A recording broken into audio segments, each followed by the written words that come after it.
तो चलिए हम आप लोग को आज, और आप लोग जानते हैं कि हमारा झारखंड में 2 तरह का बोर्ड हो गया है। पहला बोर्ड हो गया है दिसंबर में, है ना, और दूसरा बोर्ड आपका फरवरी में फाइनल होगा। तो हम लोग दिसंबर का तैयारी अभी से करते हैं ताकि दिसंबर का जो एग्ज़ाम आएगा वो एग्ज़ाम में आप सभी अच्छे नंबर लाकर, है ना, आप अच्छे तरीक़ा से तैयारी कर सकते हैं। और उसके साथ साथ जब फरवरी में जब आपका एग्ज़ाम होगा तो आप फर्स्ट डिवीज़न और अपने ज़िला और हर जगह से टॉप कर सकते हैं। चलिए हम लोग कल 20 तक बता दिया गया था, आज 21वां हम लोग चलेंगे। कह रहा है इटली के एकीकरण में किसका योगदान नहीं है ना। यंग इटली का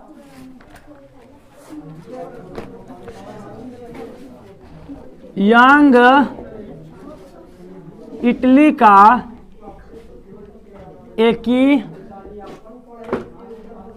का योगदान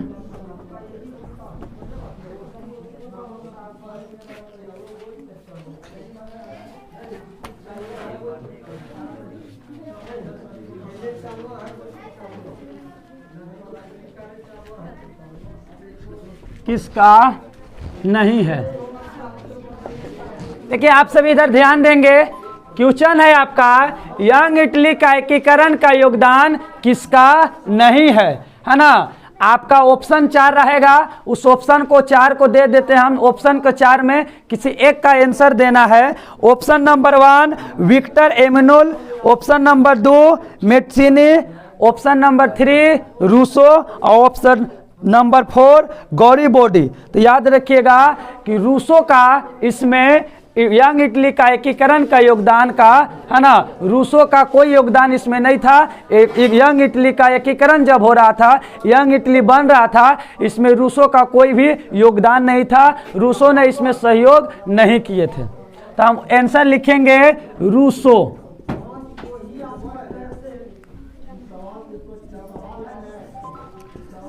दूसरा क्वेश्चन आप ध्यान देंगे, विक्टर एमेनुएल की पत्नी का नाम क्या है। विक्टर एमेनुएल की पत्नी का नाम क्या है।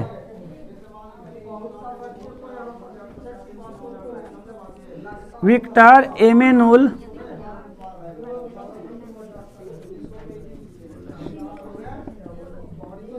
पत्नी का नाम क्या है। इसमें अनेक प्रकार के ऑप्शन दिया हुआ रहेगा।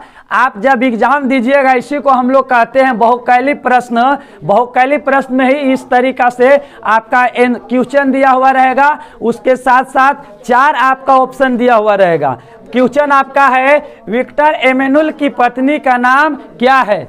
आप लोगों को हम नाम बताते हैं, इटालिया, दूसरा सिसोनी, तीसरा जोसेफ मेजनी और चौथा ला टालिया। तो आप याद रखेंगे कि अगर आपका क्वेश्चन पूछ दिया जाएगा कि विक्टर एमेनुएल की पत्नी का नाम क्या है, तो ला टालिया, ला टालिया।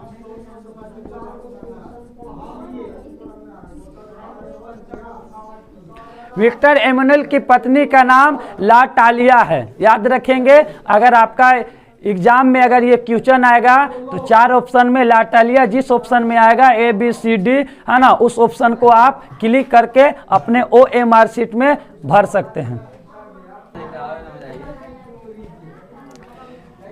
चलिए तीसरा आप लोग को देखिए,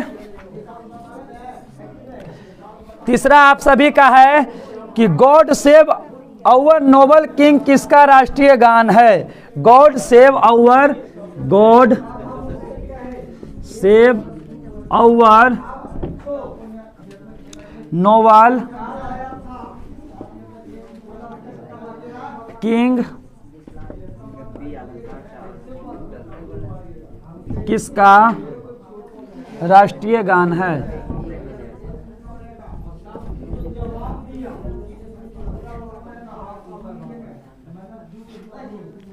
देखिए क्वेश्चन है God save our noble king किसका राष्ट्रीय गान है। यानी ये आपका जैसे हमारे देश का भारत का राष्ट्रीय गान जन गण मन है, उसी तरीका से ये पूछ रहा है सवाल कि God save our noble king किसका राष्ट्रीय गान है। फ्रांस का है, जर्मनी का है ना, कि ब्रिटेन का है कि इटली का है। तो अब याद रखेंगे कि यह है आपका ब्रिटेन का।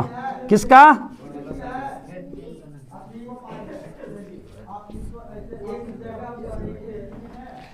ब्रिटेन का आपका God save our noble king राष्ट्रीय गान है। जिस तरीका से हमारे भारत देश में जनगण मन राष्ट्रगान है, उसी तरीका से ब्रिटेन का राष्ट्रगान God save our noble king, ये आपका ब्रिटेन का राष्ट्रीय गान है। चौथा पे ध्यान देंगे हम लोग।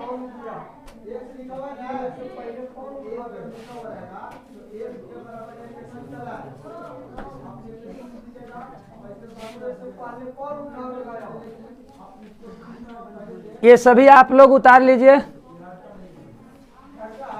चलिए इसको हम दोबारा आप लोग को समझा दे रहे हैं ताकि आप लोगों को दिक्कत ना हो। आप लोग को हम बार बार बताते हैं कि याद करना नहीं है, रटना नहीं है, सिर्फ आपको समझना है। आप समझ जाइएगा, आप एग्जाम में अच्छे तरीका से जो क्वेश्चन पूछा जाएगा उसका आप आंसर दे सकते हैं। अगर आप क्लास में ही नहीं समझ पाइएगा तो घर पर तो जाकर और नहीं समझ पाइएगा। और रटना नहीं है, आप सभी याद रखेंगे कि आप सभी को रटना नहीं है। अगर आप रटते हैं तो उतना ही चीज को याद रहेगा जितना चीज को आप रट रहे हैं। अगर किसी भी वर्ड या शब्द अगर एक चीज भी अगर भूल जाएंगे तो सारा चीज भूल जाएंगे। इसलिए आपको रटना नहीं है, आप सभी को समझना है कि क्वेश्चन क्या है और इसके बाद उस पर समझ कर आंसर देना है। चलिए कह क्या रहा है, यंग इटली का एकीकरण का योगदान किसका नहीं है। कह रहा है कि यंग इटली जब हो रहा था उसमें योगदान किसने नहीं दिया था। तो आपका अगर 4 ऑप्शन आएगा, 4 ऑप्शन में अगर रूस आता है तो रूस जब यंग इटली का एकीकरण हो रहा था तो रूस ने साथ नहीं दिया था, रूस ने योगदान नहीं दिया था रूसों ने। तो हम आंसर दे देंगे कि रूसो हमारा यंग इटली का एकीकरण हो रहा था उस वक्त उन्होंने योगदान नहीं दिया था। दूसरा क्वेश्चन है, ध्यान से देखेंगे आप सभी इधर। विक्टर एमेनुअल की पत्नी का नाम क्या है। विक्टर एक एमेनुअल व्यक्ति है, उस व्यक्ति का पत्नी का नाम पूछ रहा है। तो उसमें बहुत 4 ऑप्शन आएंगे, लेकिन याद रखिएगा लाटालिया उनका पत्नी का नाम है। जिस ऑप्शन में लाटालिया आएगा उसका आप ऑप्शन में टिक लगा दीजिएगा और OMR शीट में अगर आता है तो OMR शीट में फिलिप कर दीजिएगा, उसको भर दीजिएगा। गोल गोल आप लोग देखे होंगे, उस तरीका से करना है। इसके बाद तीसरा क्वेश्चन है, God save our noble king या किसका राष्ट्रीय गान है। यानी कह रहा है कि God save our noble king एक सॉन्ग है ना, वो किस देश का राष्ट्रीय गान है। तो आपका ब्रिटेन का है। जैसे हमारे देश में जन गण मन अधिनायक जया है, यह हमारे देश का राष्ट्रीय गान है। उसी तरीका से God save our noble king ये आपका ब्रिटेन का राष्ट्रीय गान है। सभी को समझ में आ गया ना, किसी को कोई दिक्कत। अब हम आगे चलेंगे। ये पहला पार्ट का ये टोटल यूरोप का राष्ट्रवाद का उदय कैसे हुआ था उसके बारे में था। ये टोटल आपका 23 क्वेश्चन बता दिया गया है। अब हम लोग आगे चलेंगे जो कि भारत में राष्ट्रवाद कैसे आया उसके बारे में हम लोग चर्चा करेंगे। भारत में राष्ट्रवाद कैसे आया जो आपका कि इतिहास का दूसरा पार्ट है। दूसरा पार्ट का हम लोग आप लोगों को सारा क्वेश्चन और आंसर लिखवा देंगे। चलिए अब हम लोग दूसरा पार्ट का क्वेश्चन कौन कौन सा दूसरा पार्ट से आएगा उसको हम लोग ध्यान देंगे। तो दूसरा पार्ट को हम लोग भारत का राष्ट्रवाद, भारत में राष्ट्रवाद कैसे कैसे हुआ उसके बारे में, तो इसी से आपका क्वेश्चन आएगा जो कि आप एग्जाम में अच्छे तरीके से लिख सकते हैं। तो चलिए पहला क्वेश्चन है, कह रहा है कि महात्मा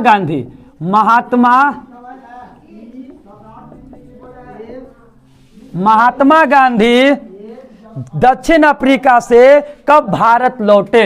महात्मा गांधी दक्षिण अफ्रीका से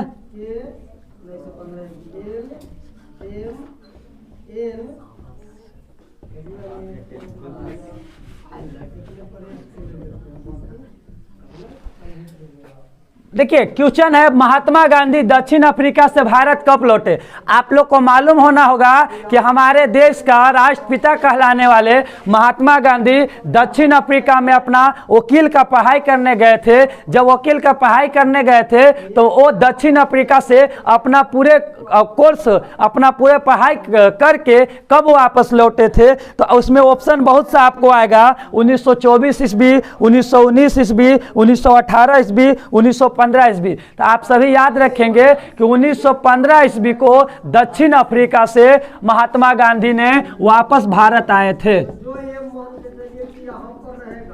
1915 ईस्वी को भारत महात्मा गांधी वापस दक्षिण अफ्रीका से लौट कर आए थे। उसी तरीका से दूसरा क्वेश्चन है आपका, चंपारण सत्याग्रह क्यों शुरू की गई थी। महात्मा गांधी चंपारण सत्याग्रह क्यों शुरू किए थे, उसके बारे में दूसरा क्वेश्चन है। चलिए हम लोग दूसरा क्वेश्चन को समझने का प्रयास करेंगे। चंपारण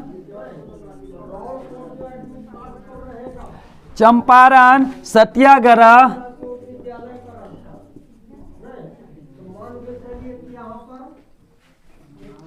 क्यों शुरू की गई।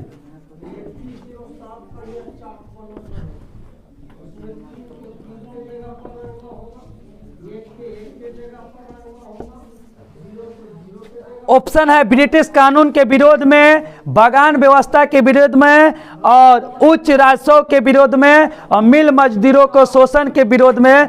तो याद रखिएगा कि बागवान व्यवस्था के विरोध में, यानी चंपारण सत्याग्रह क्यों शुरू किया गया था, तो बागवान विरोध में, है ना, बागवान व्यवस्था के विरोध में यह चंपारण सत्याग्रह शुरू किया गया था।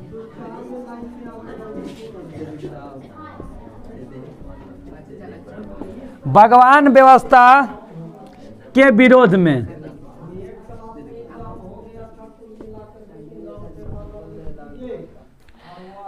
चंपारण सत्याग्रह क्यों शुरू किया गया था, तो बागवान व्यवस्था के विरोध में महात्मा गांधी ने चंपारण सत्याग्रह शुरू किए थे। चलिए तीसरा क्वेश्चन, चलिए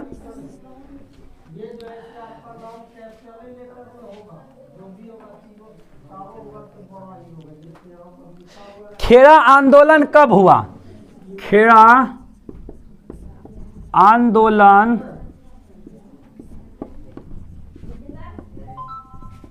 कब हुआ। क्वेश्चन कह रहा है कि खेड़ा आंदोलन कब हुआ। आप लोगों को पता है कि हमारा देश ऐसा ही आज़ाद नहीं मिला है, हम लोग ऐसे ही स्वतंत्र नहीं हुए हैं। हमारे देश में अनेक प्रकार के आंदोलन हुआ है, तब हम लोगों को आज आज़ादी मिली और आज हम लोग भारत देश से अच्छे तरीक़े से जीवन गुजार रहे हैं।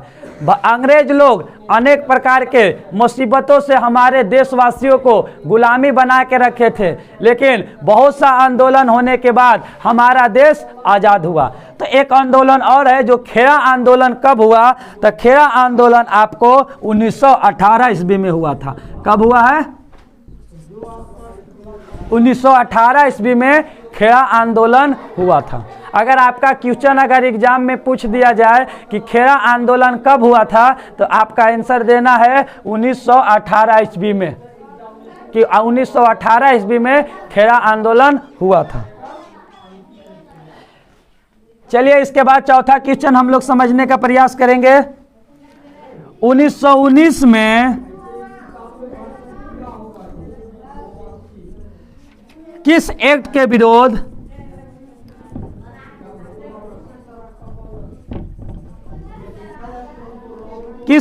के विरोध में महात्मा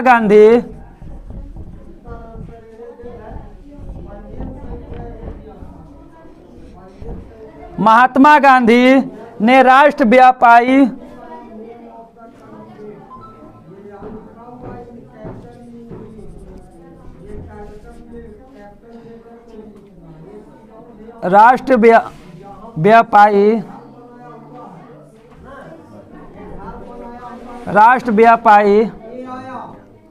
सत्याग्रह आंदोलन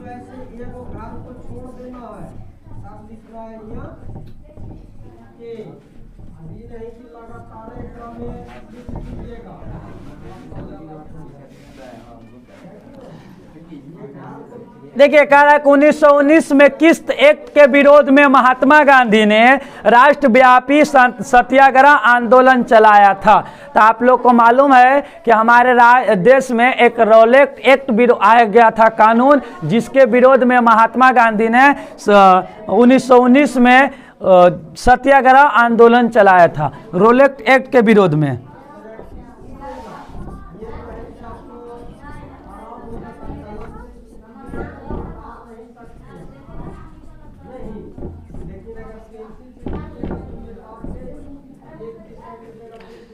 चलिए आप सभी जितना जल्दी इसको उतारिए ताकि फिर दोबारा आप लोगों को समझा दें। आप सभी लिख लिए ना, ध्यान दीजिए इधर, इसको दोबारा समझ लीजिए ताकि आप लोगों को समझने में कोई दिक्कत ना हो। देखिए क्या है भारत का राष्ट्रवाद, ये दूसरा पार्ट से है, दूसरा अध्याय से ये सारा क्वेश्चन लिखवा दिया जा रहा है आप सभी को, है ना। महात्मा गांधी दक्षिण अफ्रीका से भारत कब लौटे? महात्मा गांधी, है ना, आप सभी को मालूम है कि महात्मा गांधी दक्षिण अफ्रीका भारत से पढ़ने दक्षिण अफ्रीका गए थे। तो अपना पढ़ाई पूरा करने के बाद वो भारत कब लौटे थे उसके बारे में चर्चा किया जा रहा है। तो आप सभी याद रखेंगे कि 1915 ईस्वी को वो पढ़कर महात्मा गांधी पढ़कर हमारे भारत वापस लौटे थे। कितना ईस्वी को? 1915 ईस्वी को भारत लौटे थे। दूसरा है चंपारण सत्याग्रह क्यों शुरू की गई थी? चंपारण सत्याग्रह क्यों शुरू की गई थी? तो आप सभी मालूम है कि बागवान व्यवस्था के विरोध में नील का खेती करने के लिए अंग्रेज लोग चंपारण, बिहार के चंपारण में दबाव दिया जा रहा था। तो दबाव के वजह से महात्मा गांधी ने इसका विरोध किए थे कि नील का खेती हम लोग नहीं करेंगे, इसीलिए बागवानी व्यवस्था हम लोग कहते हैं। तो बागवान व्यवस्था के विरोध में चंपारण सत्याग्रह आंदोलन शुरू किया गया था। भारत का, है ना, पहला महात्मा गांधी चंपारण आंदोलन बिहार में किए थे। सभी को समझ में आ गया?